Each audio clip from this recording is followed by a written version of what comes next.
here's my questions, everybody. So where do we go for our information now?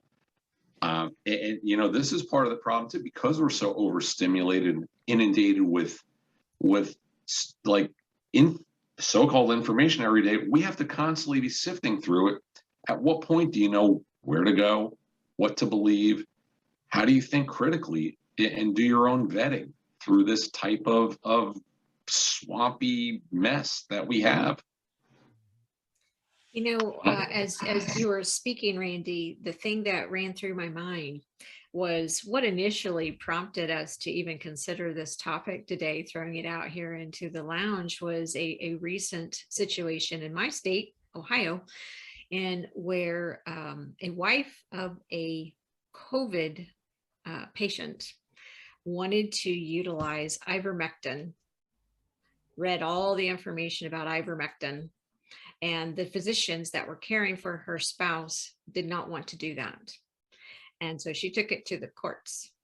And a judge here in Ohio ruled that the physicians will give ivermectin to the patient. That caused a lot of conversation in one of our huddle meetings one day. And so we thought we need to talk about this in the lounge. So as you were talking, Randy, about credible sources, I put myself in the seat of the judge for a moment. You know, if that's where we go when we have disputes to settle things, where do they go to get their information? Because they're very learned people. They are as proud and you know, they have spent a great deal of time learning the law and figuring out how you balance judgment and how you deliver that. So, you know, with all due respect, if we're having that kind of challenge in the medical profession as to, all right, what's going on with our own journals, where do they go? And where does, but, you know, what informs their decision? Well, Rhonda, let's kind of go back to some of the earlier discussion we're having today too. You know, people getting their medical degree on Google, in a sense. Okay, if we didn't have this, you know, fountain of misinformation that it's in our possession, that we carry around with us all day long, would the general population or people like this patient bring this up to the doc? You know, pharma all day, you turn on a TV, all you see pharma ads. Ask your doctor about this. So it's changed so much of the landscape. And now it's creating new issues such as this. It's like, at what point, you know, let's say this happened 15, 20 years ago. Do you think the docs would have been, you know, beleaguered or just like cajoled or whatever into having to make this choice? The patients are dictating to the doc what treatment they want. And we see it in our clinics too. Beyond this is a topic of conversation. It's like, look, we're the experts. Our job is to kind of help the patient navigate through this the best we know how, based on the clinical evidence, science that we have at our disposal. And this is how we function. And when you let the inmates run the asylum, in a sense, this is where the problems start. We don't let our patients tell us what heart meds they're going to be on or what treatments they need. Well, obviously now we are getting to this point. This is, and yet the flip side, you can understand the patient's frustration because they see things that are supposedly working. Why won't my doctor allow me to have this? Why are they withholding treatment? This is, you know what, Des, this one gets to be relatively easy for me. And Ron, I'd be very interested to know, you know, you never get the follow-up stories on these things. And I wonder what has happened to it in the courts in Ohio. But let's us look at it with clear heads and realize that if indeed, I didn't read his decision, but if indeed the judge said, okay, doctor, you got to give this medicine that the patient asked for.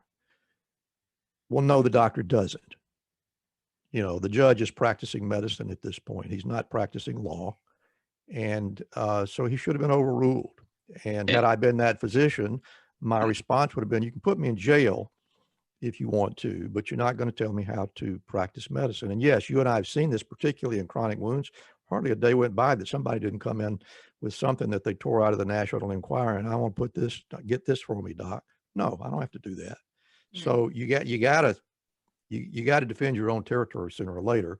And I think it's incumbent upon physicians to do the responsible thing. Yeah, and it also goes back to, okay, Your Honor, now you told me I have to do this. Well, what happens if this patient has bad side effect or something that ultimately I'm responsible for this patient? Mm-hmm. Okay.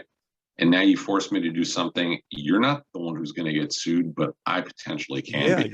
You're not even going to get to be the presiding judge at my malpractice trial because exactly. This is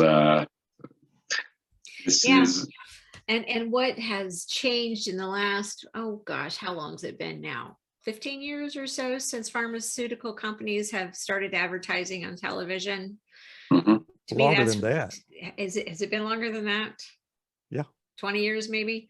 I'm going to look it up. Yeah, I'm kind of curious. Great topic for a blog. Thank you. Thank you.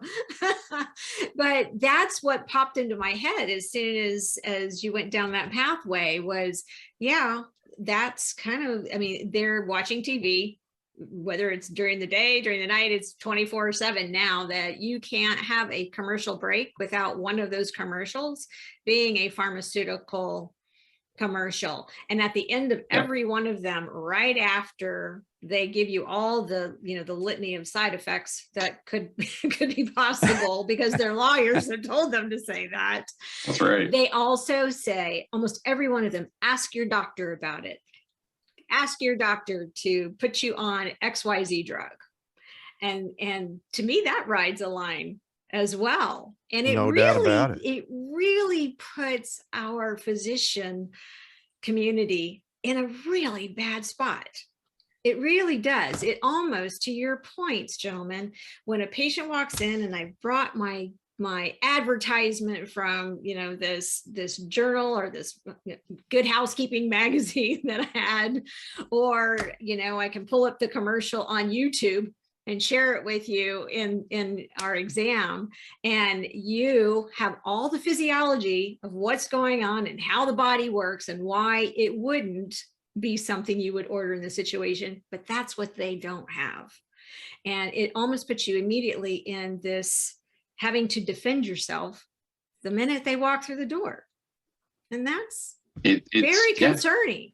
Of course, it's just a whole nother layer of having a target on our back from the day you graduate, and it's just gotten worse to the point. This is why MD Coaches is here in a sense, because the frustration, the loss of control of being able to really control our own destinies as physicians, and why there's so much burnout, why there's so much frustration, and just people finally saying, I've had enough. No mas. No mas. Scott, what do you think? I've seen your wheels turning down there through this conversation. Well, I have a colleague who says, I put on a white coat every day, but I don't feel like a doctor. I feel like a healthcare butler. Mm. Wow. Wow. That was a mouthful, Scott. And, and I think that is why that loss of autonomy is, one of the issues that doctors talk about in their burnout. But, getting back, just to emphasize this misinformation that's out there and how it's so difficult to trust anything, whether you're a judge or a doctor or anybody, or just a patient. So I don't know, maybe you all have experienced something like this.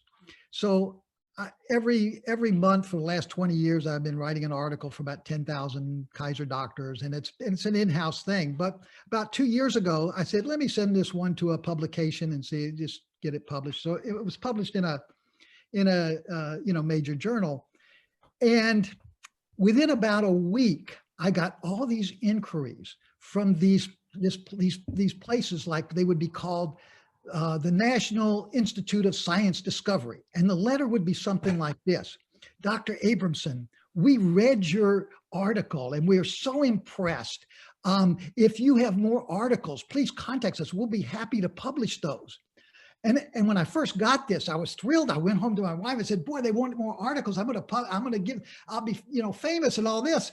And it turns out, and then I found out that this is really a scam. There are these people out there that you can send them any kind of article.